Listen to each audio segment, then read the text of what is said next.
Are you serious? Are you serious? Folks, tonight, there's going to be a black moon. Yes, a super black moon. It's true. February 18th, 2015, we're going to have a new super black moon. It's going to take place.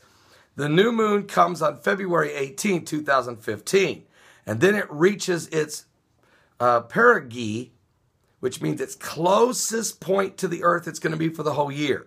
That's going to happen tonight.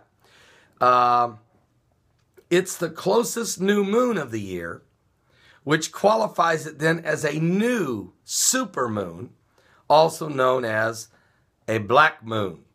That is a third of the 4 new moons in the current season. So the moon reaches its lunar perigee and the moon's closest point to the earth for the month. All right, so that's the technical. Here's the deal. What is the spiritual significance of the timing of this black moon?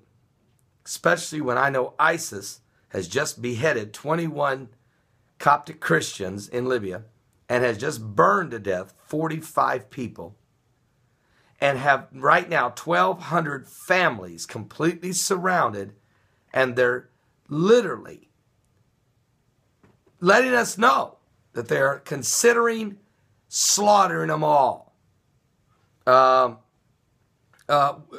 talking 3,000 or 4,000 people. So, having said all that, it's very important. Who are these 1,200 families? They are the families of the Iraqi police and Iraqi military. And many of them are Christian, okay? And many of them are Muslim. So here we go. They're surrounded. They're considered as infidels because they're resisting ISIS. Certainly the Christians are automatically. And the others will be considered that because they're resisting ISIS. They're resisting Sharia law. So on this night of a black moon, I am concerned about what's happening around the world. And don't expect to see anything special, though, with this moon.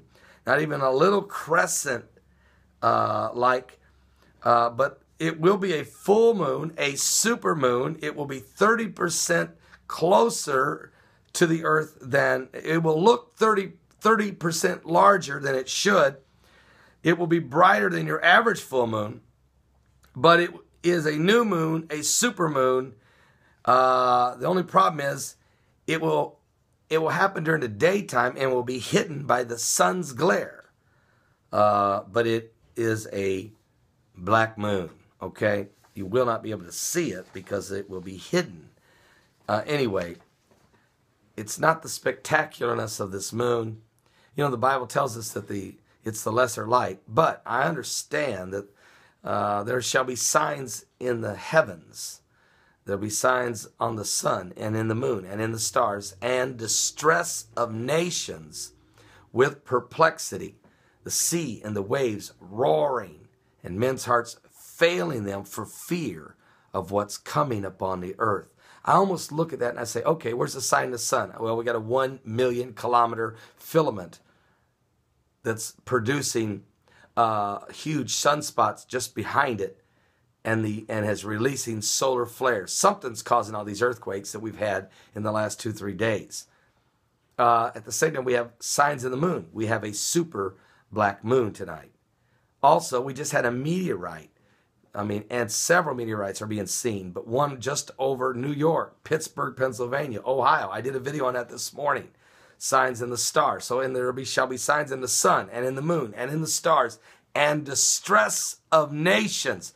Certainly ISIS and this radical Islamic jihadi movement has brought great distress upon the earth.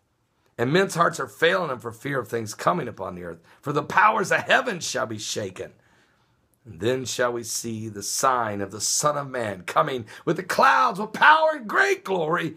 And when these things begin to come to pass, he said, then look up, lift up your heads, for your redemption draweth nigh. Jesus is coming soon.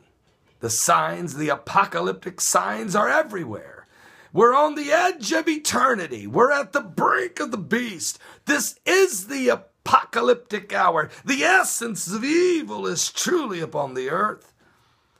And something biblical is going on with the signs of the second coming of Christ. Are you saved? Please give your life to Jesus Christ. Get saved. Give your heart to him. Start living in victory, joy unspeakable and full of glory. He'll replace that insecurity with a constant state of anticipation of his return, and the joy of the Lord will be your strength. God bless.